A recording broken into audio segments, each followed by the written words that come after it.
courage, awareness, determination, and integrity. That's the core values of the school.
Most people know me as commander because I'm a retired lieutenant commander from the Navy.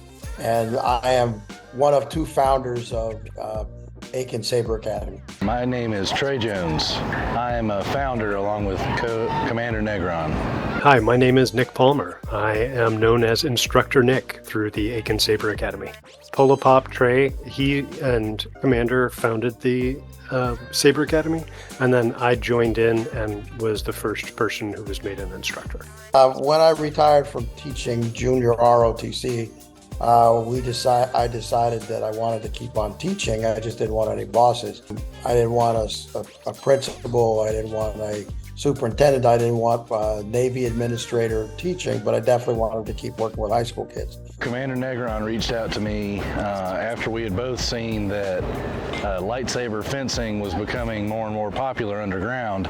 And myself, we were both big fans of Star Wars, and we started seeing some stuff on YouTube about people fighting with lightsabers. So we got together in a park.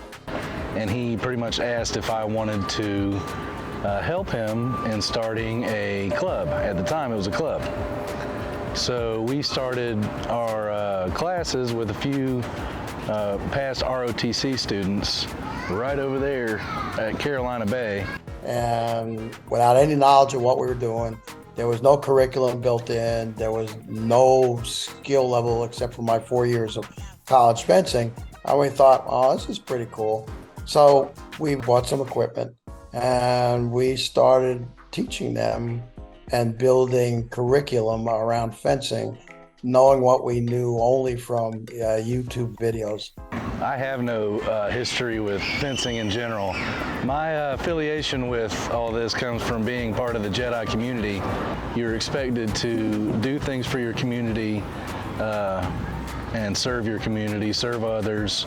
And I found that the way that I was able to do that would be best through something like the Saber Academy, where I was an instructor and I helped Commander Negron with the organization and the materials needed to get our school off the ground. I thought it would be a perfect opportunity to go with the force and bring something to my community and do some good, maybe help some people get out of the house and get a little bit healthier.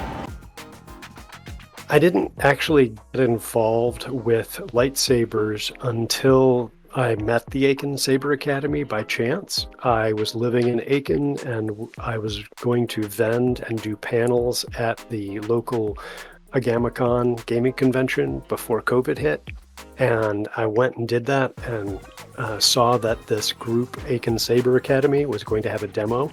And I was like, oh, wow, there's a place that does lightsaber training. And I was really open to finding some type of knife or sword school or training program to get involved with. I started going to the academy even before I met everybody at the convention. I was just like, yep, I'm going. I will go this Friday. And as soon as I found out about it, I was there the next Friday. I heard about Aiken Saber Academy via Facebook. I was looking up for a bunch of different LARP groups, different choreography, martial arts schools in South Carolina, and this was only a 45-minute drive away, and so I've been to Aiken frequently, so I figured I'd stop by and try it. Basically, I've learned, I've actually heard about Aiken Saber Academy through some people who may have come here before. And given that I love the sport of fencing and the fandom of Star Wars, I actually love to play around with a lightsaber and act like I'm a character from Star Wars. But generally, I actually love martial arts because I've been learning martial arts since I was around 9 years old or 7. I don't know. I was young, pretty young, and I've throughout the course of learning Taekwondo, I've managed to have a 2nd degree black belt, and I haven't gone up since, but I do, however, like to advance my role in physical activity, and I like swords.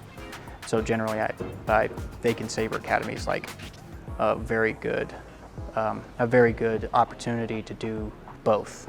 Many years ago, the commander's stepmother, Barbara, I think she introduced my mom to the Saber Academy, and I was 14 at the time, and I had always been interested in martial arts and specifically swordcraft. I showed up one day, and funny thing is, I'm not really a Star Wars nerd. I don't think I sat down and watched all the movies. I'm not very well versed in the history of Star Wars. However, I've found my home here. Well, I found out about the Academy through a Comic-Con that they held here at this facility, Odell Weeks, a Gamma-Con, and they had an exposition that they held here with lightsabers. And that was, I think, back in 2018.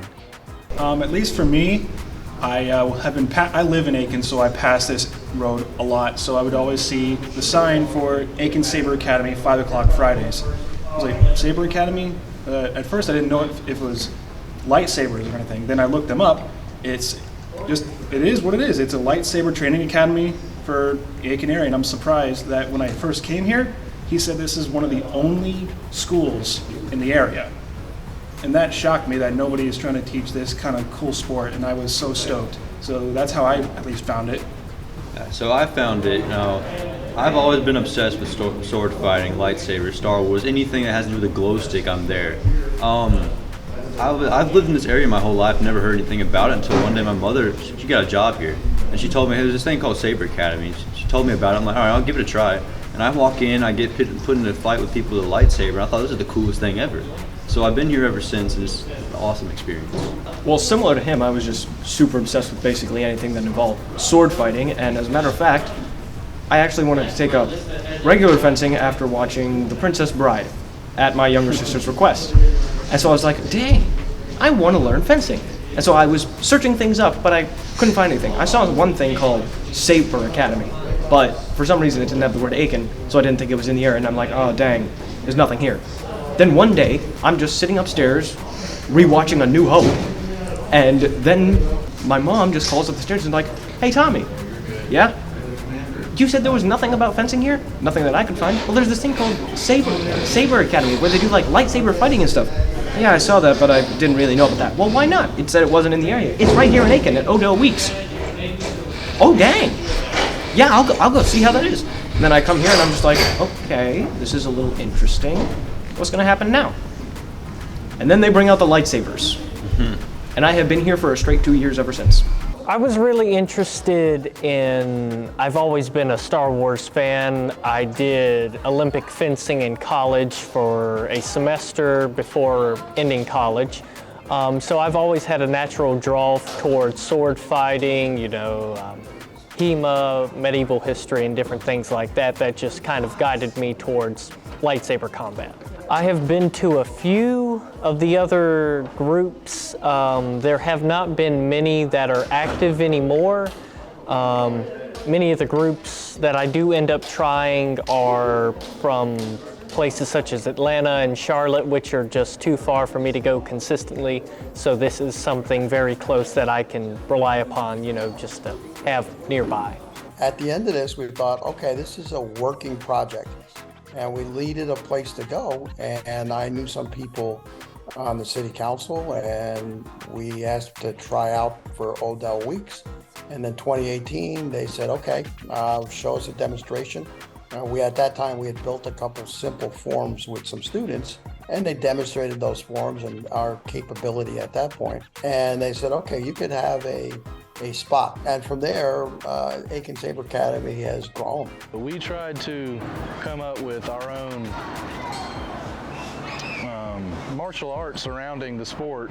We tried to come up with a martial art surrounding the sport before we knew that there was any other schools, before we knew of any other styles.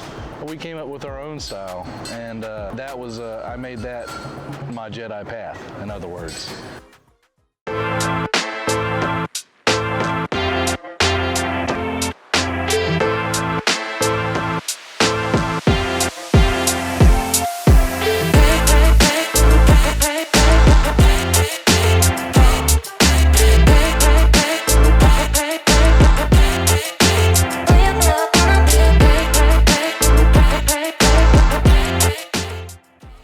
It's easier to teach a brand new student. So a brand new student comes in, they get 20 minutes of form training, how to block, how to strike.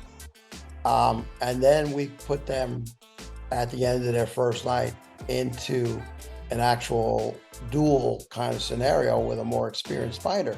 Well, because we do the type of form inherent sits, they can actually block right off the bat. They can actually block a strike. It comes at them slow enough. They've learned how to actually do a block, and then they can actually then make a strike of their own. And this is within a half hour. This is in one night's training. There isn't really another system that I know of that can give you that kind of skill level day one. So relating it to our younger students, because of the way we do this, it requires something called arming, where you have to basically chamber the saber. Chambering the saber means putting it behind your back. That allows you to slow yourself down when fighting a newer student so that you don't hurt them. In other styles, it's first strike is kind of as quick as you can. And it's the possibility of an accident, of hitting a new student or a new student hitting you back and causing a minor injury, are a little bit greater.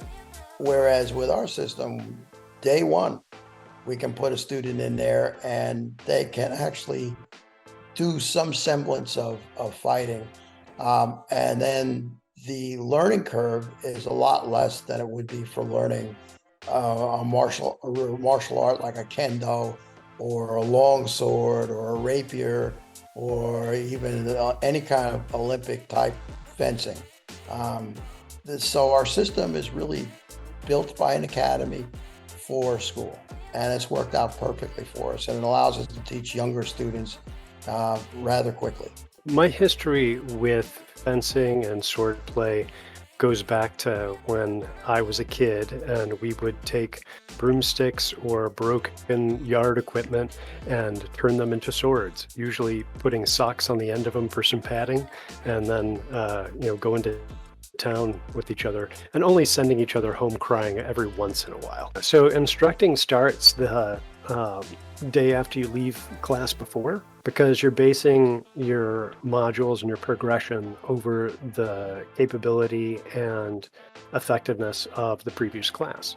So if the students have learned the lesson that you're trying to teach them, then you get to introduce a new lesson. And if they didn't learn the lesson that you're teaching them, well, you have to figure out a new way to try to teach and reinforce that lesson. Typically what Commander and I would do is talk about doing things in a monthly or 6-week kind of bracket, We'd spend in between 3 to 6 weeks working on any specific skill or aspect of the sport that we were trying to develop.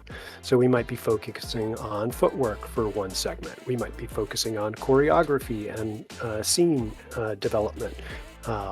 Performance skills in another segment.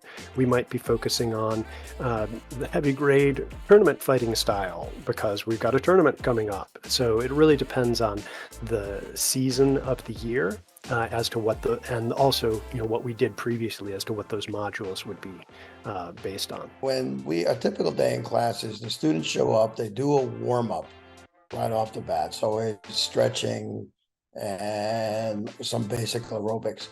And then we go into forms training. So forms are your basic way of learning the techniques of fencing.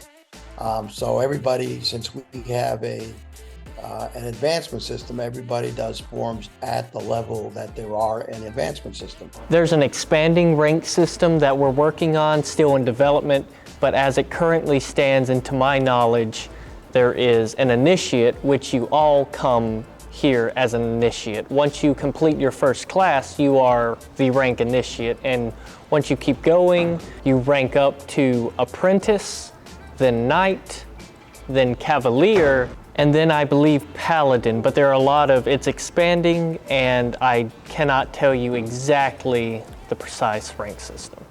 And then after forms training, we normally, or if I have other instructors that are experienced enough, give some kind of lesson in some of the core principles of fencing, be it technique or speed or understanding distance or understanding timing. So some kind of series of exercises. From there, we've gotten through most of the way to classes.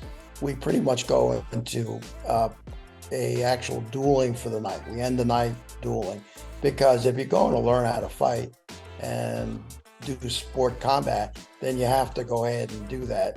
Now that's your typical class. Once the material is selected, then you're trying to find exercises and games that will reinforce those specific skills that you're trying to develop. So again, if we're trying to work on footwork, we're going to be building a library of exercises and games to play that will work on proper footwork and timing of when you move, so distance skills, because footwork plays directly into that.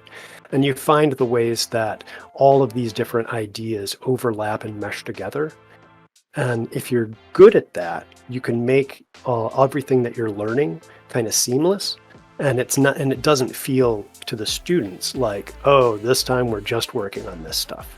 Because you have to keep in mind that all things are connected.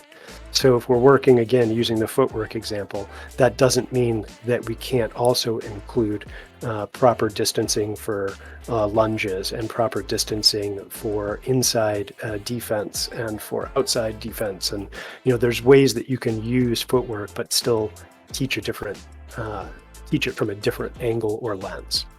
We transition by modules into other styles. So we will do Saber Legion style fighting for a couple months just to teach our students that there are other types of combats that are especially available here in the United States. Or we will move into light speed style fighting. So we move from our core system to other styles of fighting. Throw in choreography, which we'll spend some time with, and then as breaks in between, we'll introduce foam weapon fighting, where they can go a little bit harder with some pretty cool foam weapons like shields and staffs and spears and things like that. And no one's going to get hurt from doing that. So we're a full spectrum of teaching kind of every kind of combat out there, so that our students, when they do leave us, if they decide to take up, metal weapons, they'll have some basics already under their belt to move on to those, or just stay in lightsaber if they want to do that. It's got some aspects very much like martial arts. They have forms. They call it forms, which is a series of movements in a certain specific way. Just like in martial arts, we have katas. Through the forms, I learned the proper way of performing the movements. And so that in itself, and the way the instructors correct the forms, and if a block needs to block something, it has to have certain clearance. And so, yeah, so there's learning techniques with learning through the forms itself. The forms are designed to teach proper technique. You arm the saber, you make sure you have a solid block, and to advance to the next rank, you are tested on your knowledge of these forms. And through working on those forms, we try to hammer out any bad technique. And when you're tested, you're graded on your technique, especially as you advance to Knight or Cavalier.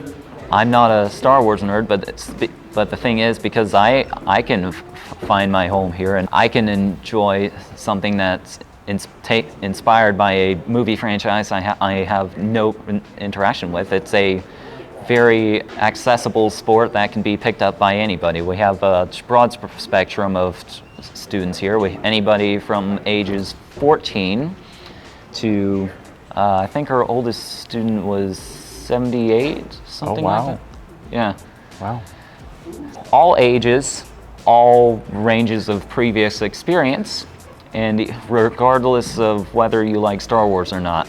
We were asked to, or I was asked to become an assistant instructor with two fellow cadets here at the academy, and I've had to take more of a role in guiding and teaching classes in the academy. I'm the head of the choreography team. That's been my small little thing that I've kind of taken and made my little child. We usually go out to different events. If we're taking, we've gone to ones in Augusta and Columbia, and we'll just do small action-packed sequences of basic choreography.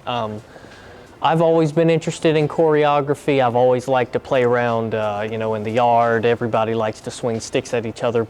Because we are a lightsaber school, we get requests all the time to appear at public community events. So early on, we decided to build a basic choreography that myself and my fellow founder, Trey Jones, could do at any event, like Sword Fest, which is at the Museum of Natural History in Columbia. Well, we've improved on that by making and creating a choreography team. But every student in the school has to learn some basic choreography. And every student, as they grow up in rank, is expected to do choreography for a public event. It's built into the advancement system. So the choreography is generally in costume. It takes a lot more training to do it safely. So you've got to go slow, smooth, so that you can go fast. And our choreography team has surpassed what myself and my fellow founder have done. In addition to the teaching choreography at public events, occasionally we get a request to do weddings, to have couples, and we've done that twice now, where people have come in and asked us to teach them to do choreography for a wedding. Well, now we have a real basic choreography. It's easy to teach a brand new couple how to do it. And so they're taught some basic techniques, and then they put the techniques into movements and into choreography. So choreography is an important part of, I think, of any, certainly any lightsaber school, but any school that goes out there, because the public is curious about what we do, and they love seeing what we do. They love watching a Star Wars choreography with music and seeing something new. And we have done this enough times now. We know that we're pretty popular. When we go to do a choreography, we're one of the more popular events at any community event. This academy, I think, in terms of the sport itself, I think it does a really good job in, just getting students involved. And like we said earlier, it helps people, the younger crowds, get into the sport itself. I personally really enjoy the sports side of it. It makes you a little bit more competitive, when you're constantly trying to, just beat the next person. But I think it is a really good, friendly way to just bring people.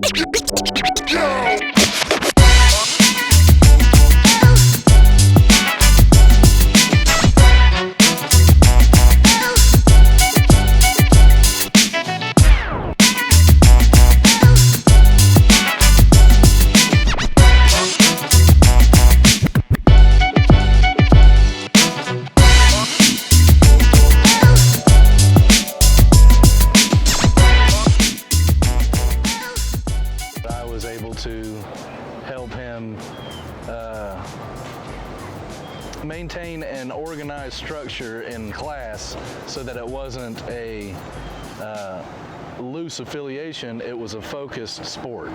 So when we first started, we started with a league called Lightspeed. Lightspeed had a number of videos on there, and they use thinner polycarbonate blades. So they're kind of whip-like, but their style of fencing is sort of like the style of fencing I did in college with the Olympic sports saber. So it was easy for me to transition into that style. As we continued to watch lightsaber combat on video, then we ran into something called Saber Legion. And Saber Legion is more like HEMA, where there are different types of longsword or Asian arts like like kendo into it, and we tried that. Since then, as we've gotten smarter and we've decided to add a little bit more safety and a better way to training our students, we looked at other kinds of saber combat around the world, and we looked at Ludo sport, which is out of Italy. We decided not to go in that way because they don't use protective equipment. And it looked like it was a little bit more too difficult for me to teach, to be honest. And then we saw two other things out there, French style of fighting and a more English and French style, which are two different leagues. And I liked what I saw. And so now we took those two systems and we derived what we could out of it and made our own system called the Saber Integrated Training System. The SIT system specifically tries to find a balance between both of those extremes, between the heavy, full contact, heavy grade, we're going to break bones if you don't have armor type of fighting, to the very light, no contact, no armor, or light armor, just like a pair of goggles and light gloves. Like we're trying to find the balance between those two. Our style of fighting is sort of unique in the world, and it's unique to our own academy, but it's a derivative from really European lightsaber fencing. It's easier to teach our students. It's safer in that control is built into it right off the bat, so the students learn not to hit each other very hard. It's simpler for us as instructors to teach the students, and it's kind of cool in that it is more what I envision the lightsaber kind of combat to doing, with a lot of movement and creativity rather than duplicating either historical European martial arts or Olympic sport fencing. I would say that comparing this to HEMA, that this is a little more relaxed than HEMA. It's a little more friendlier towards the younger groups. I've been training with a few people who do HEMA, and HEMA just seems a little more expensive, time-consuming, I would say, in comparison to this. From what our commander has shown us, and I've done my own research, the Saber Legion and the actual main tournaments look like they're very professional, and it's a definite skill ceiling you got to get to before you can even think of competing. There are people that are lightning fast compared to what we've got going down. We're going pretty slow to help teach, but in the professional grade, there are people that can strike before you can even raise your saber. So as a sport, very competitive. All right, so the sport itself is something very unique, but also very similar to something like fencing and like HEMA almost. Because compared to HEMA, it's very relaxed, but at the same time, you get into the ring, your blood's pumping, you're going left, right, up, down, dodging if you want to. It's a very competitive sport, and if you can get to the point where you're fast enough, you're going to go very far in the sport. And I feel like it's a great way to train skills that can be further on down the road. Maybe not just necessarily sword fighting, but more just any kind of skill set, like complete focus while you're doing anything in your life, Well, like Sam said, it's very slow and methodical, but when you get in the ring, that is when you feel the excitement going. And as a sport, you simply understand that this is just like any other sport. It's something you do for fun, but also is something that you feel good about doing. And when you're in the ring fighting your opponent in a duel, every time there's this kind of mutual respect, regardless of skill level, with who you're fighting. You just understand that this person is your equal. And so you just understand that they deserve that respect, and it's just all around a good time. So there's, I would classify maybe 4 major groups of rules in the US right now. There's heavy blades, there's the medium grade blades, and then there's the light grade blades. And each of those kind of has their own rule sets that fall around them. And then you have another differentiation between how cinematic they want the dueling to be. So the more cinematic, the less likely there is to be heavy armor, the more likely there is to be costuming and more pageantry around that. The other systems I like fighting in though as well, because it's a different type of engagement. So you're getting a different experience. The heavy grade fighting is very intense, very focused, very quick. The exchanges are brief, everybody resets, and then they start again. That being said, I've seen one of the best sword duels that I've ever seen in my life at a heavy grade tournament. And it was amazing to watch. The level of skill and application of technique was phenomenal. So you can't argue with that in terms of quality and experience. The light blade systems, those are fun as well. They're fast, they're agile, you're moving around a lot, and they're fun. It's fun to, I find it fun to bounce around and play in those light engagement, kind of skirmishing styles. The middle ground where the sit system sits, that is trying to find that balance between safety and combat. So we try to borrow from that heavy combative pressure types of environments, continuous fighting, very limited or no break, and then also have a good technique focused evaluation. And that's why they have the 2 different rounds to try to capitalize on those 2 different ways of fighting and engaging. My organization is Saber Martial Arts, and Saber Martial Arts is about the research and development of Saber Martial Arts in creating mainly events and tournaments. We hold those for the people that are involved and able to make it to those events. But we have people in Virginia. Actually, shout out to Courtney Monroe and Saber Light Knights.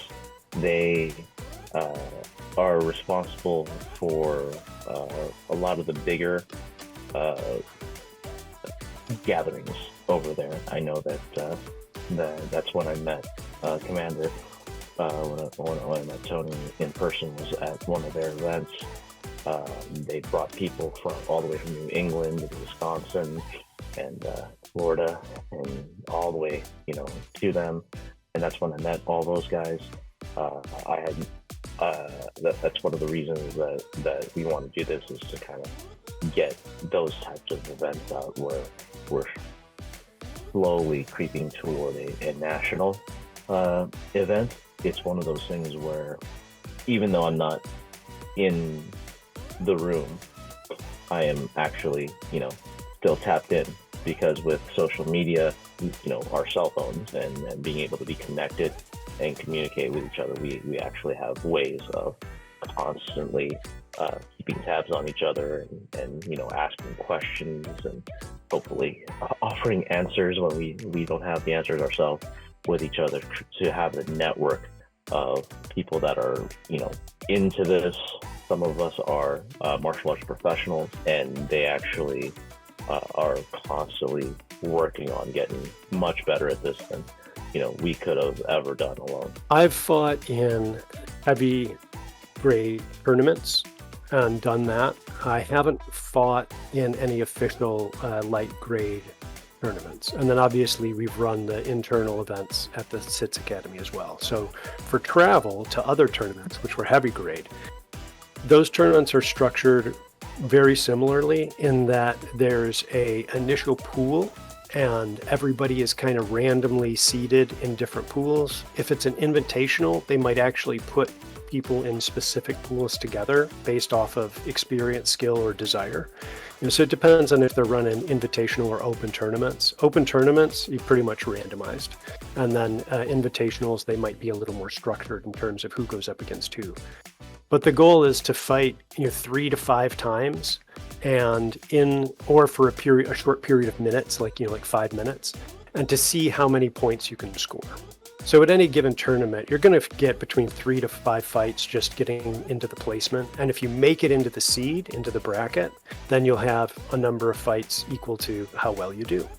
And that's true for any of the rule sets or types of fighting that they might do. So they may have, for example, a standard fight where everybody is using the same size of hilt and same size of blade. So all things are equal on that footing. It becomes a game of skill.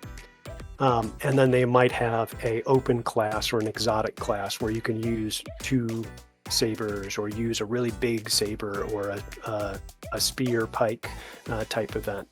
So depending upon what you're going to do. And then they may have gender and age related categories broken down as well, depending upon the size of the fighter pool. When we do an event and we start to meet people from other schools, the way it usually works is that an organization head, so for example, when I met Commander Courtney Monroe from Saber Light Knights, he runs out of Charlottesville, Virginia, put out the call and said, hey, I'm having this event, I'm going to start inviting students from these schools, and over a period of months, we actually create a rapport with those school head instructors and see how many of their students they want to bring with them, and continually give that sort of invitation to them to come in and to contribute and to have some camaraderie with us. So when one of those things happens, usually we have a day of free sparring. Usually the rule set that's 4 with. We don't know what's going to happen in the sport, globally or culturally, but the nice thing about Commander is that he has taken this as a passion in life. And I don't think that that's something that's going to ease up in the next few years. So I think that the Saber integrated training system and the approach towards building a school for LED Saber combat and performance, that's something that will get replicated and I hope gets repeated. And that's part of the reason why anytime somebody says, I don't have a school nearby, we have all the materials right here. Everything that SITS does and how to run the academy is all right here. It's free. The Saber Martial Arts Foundation will help you get started. TSL will help you get connected to your state chapter and get engaged. Everybody is willing to reach a hand out. Everybody is willing to help and get you running and going. But it requires somebody to actually take that ownership and that risk and responsibility on. And not everybody's willing to do that. But my hope is that we find those people who are, and we help to grow and promote the number of chapters so that when I go into the different Discords and the different Reddit forums and the different Facebook groups, and people say, there's no place by me that I can practice safely, lightsaber stuff. I think that in 5 to 10 years, that will be something that changes. There will be places that they can go. My time here has really allowed me to, become more extroverted. I've always been an introverted person, even when I go out in public, I'm always very quiet. But now I'm going out to different conventions and hosting my own lightsaber choreography, lightsaber combat panels, and it's really been able to open me up, so I do hope to be able to stay and continue on. I've gone to a few events here and there. I don't go to class every week. I've gone to a few classes this year. But every opportunity that I get to keep up with Commander Negron and the Academy, I'm right there supporting them. and I'll always be. I'm not always going to have the opportunity or the chance to come to class, and that's okay. That doesn't mean that I have to have any less of a role. It just means I might not physically be there with you guys. I just hope to whoever comes to this academy, we know that we don't share anything that is related to violence or anything bad at the swords. In fact, the point of Aiken Saber Academy is even though we're part of a small town, we are very big on spreading our love for the community, not just for ourselves or for anybody else. Let's just say it's better for everywhere, everywhere in the country, because many people from different countries that started the whole thing. Europe brought this over to America. We're not making it better, we're just making it different, and sometimes difference is really good. Well, we've actually had a few guest instructors come in and teach other fighting styles. We had Kendo instructors, longsword instructors, and I think that's something I would like to see. The Academy is the accessible form of sport combat that we all know and love, and anybody can join, but we can also get glimpses and experience other types of fighting styles. We can use the skills we learned here, but we can also learn other skills by having other people come in and teach what they do, teach different rule sets, different technique. That's what I hope the future of the Academy will be like, inviting more people with different experiences and instructions. I hope to be here to where we actually go through inviting more other people and other skill sets. Yeah, I haven't been here long enough other than the variety of like foam wars and the bow staff. Yeah, so there's a lot to learn. So first, hopes for the Academy. I want to keep going, and I want to rank up all the way to Grandmaster, or whatever commander decides to set the final rank at. I'm going to get it, and I'm going to maybe, if I do end up moving away from Aiken, I've lived here my whole life. If I do end up moving, I do want to make my own school. That would be an amazing use of my time and helping kids and high schoolers and people that need to get an outlet. Help them just learn a new skill and get them to do choreography like us three here and getting out of their bubbles like I did, and I just know it'll help them. All right, so personally for the Academy, I really hope to see it grow because we have quite a few people here already, but just to see more people come in and learn the sport, gain friends they never even knew existed, get skills they never knew they had, just start bonding this team that you never really get anywhere else.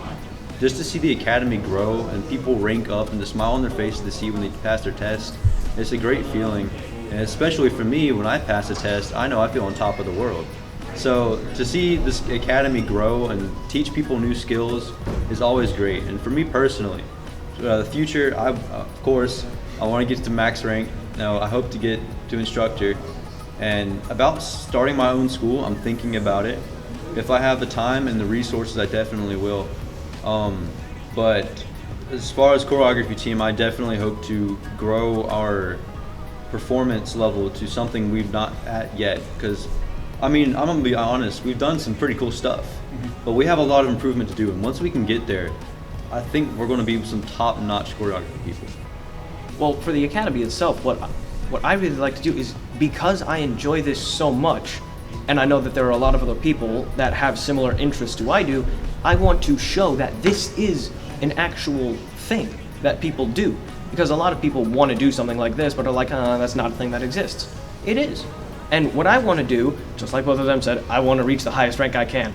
And then if I ever go out, I want to show people that this is a sport, that this is something people do.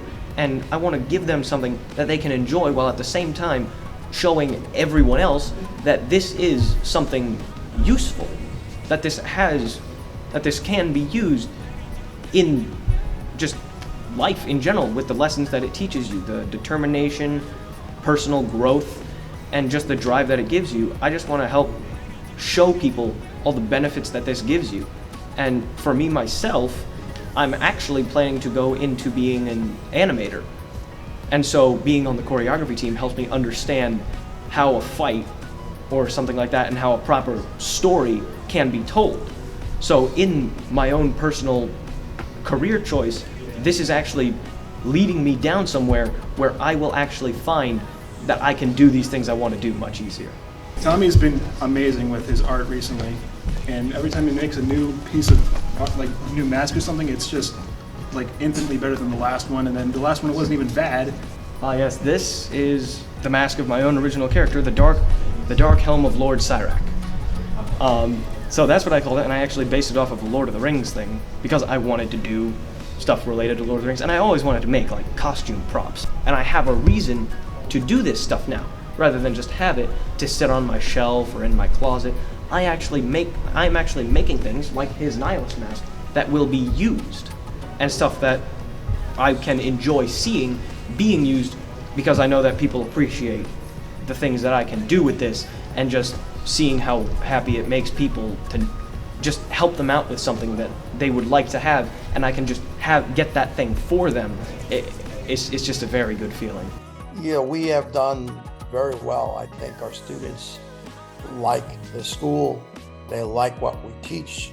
On the social networks, they like the kind of content we put out. We continue to sort of grow and make an impact in the lightsaber combat community, where we're known around the world now, beyond anything I would have thought. It's just been a once-in-a-lifetime opportunity that I'm going to always be a part of. There's nothing that can keep me from real-life lightsaber fencing.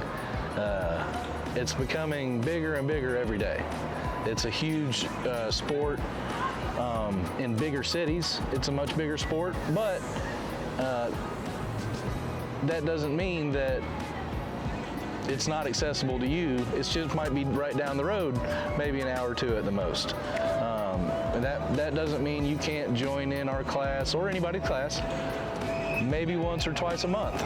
I actually want some more growth in the academy, and that's been the hard part. We're in a small town in South Carolina, and so our student size has been about the same since I started. A little less than 20 at the best, and generally we're holding around 15 or 16. So I would like to grow the school. I would like to have more females in the school, because right now we have one female. So, but I want to continue teaching and running this academy for as long as I can. At some point, I'm hoping somebody will come into the picture, and like a Nick who left us, who was one of our instructors, that at some point when I get old enough, we can then turn over the school to somebody like that, so that the school continues on to the future, whether I'm there or not. So that's where I can see the school continue into the future, even without me. So the hope is grow the size of the academy, try to find a couple people who can come in and replace me as necessary, and then move on from there and watch the school continue to do its mission, which is to help its students.